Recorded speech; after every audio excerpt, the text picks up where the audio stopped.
1991 সালে সোভিয়েত ইউনিয়নের পতনের পর থেকে বিশ্ব রাজনীতিতে একচ্ছত্র রাজত্ব চালিয়েছে যুক্তরাষ্ট্র, কিন্তু আজ সেই চাকা ঘুরতে শুরু করেছে।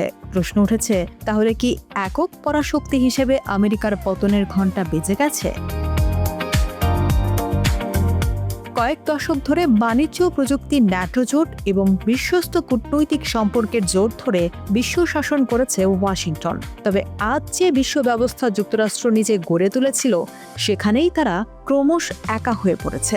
ট্রাম্প প্রশাসনের আমেরিকা ফার্স্ট নীতির কারণে আমেরিকার দীর্ঘদিনের বৈশ্বিক বন্ধুত্বে এখন বড় ধরনের ফাটল ধরেছে।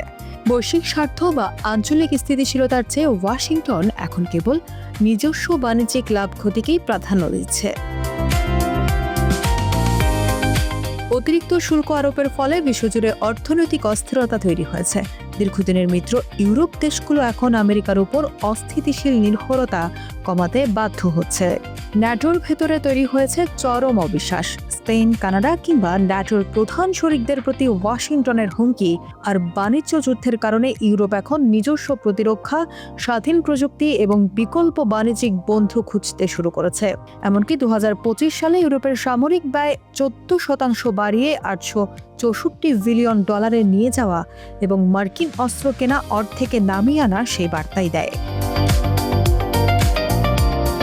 শুধু ইউরোপই নয়, এশিয়া ও মধ্যপ্রাচ্যেও আমেরিকার গ্রহণযোগ্যতা তলানিতে।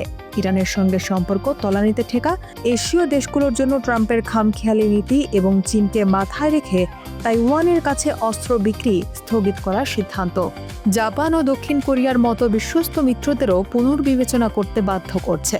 সীমান্ত সংঘাত এবং অসংবেদনশীল আচরণের কারণে মেক্সিকো ও কানাডার মতো প্রতিবেশী রাষ্ট্রগুলো এখন মার্কিন বলয় ছেড়ে চীনের সাথে কৌশলগত নতুন সম্পর্ক গড়ে তুলছে। এদিকে ট্রাম্পের কঠোর অভিবাসন নীতির কারণে শিক্ষার্থীরা মুখ ফিরিয়ে নেওয়ায় অর্থনৈতিক ও মেধাগত ক্ষতির মুখে পড়ছে আমেরিকা। অন্যদিকে বিশ্বজুড়ে তৈরি হচ্ছে এই নতুন সমীকরণ।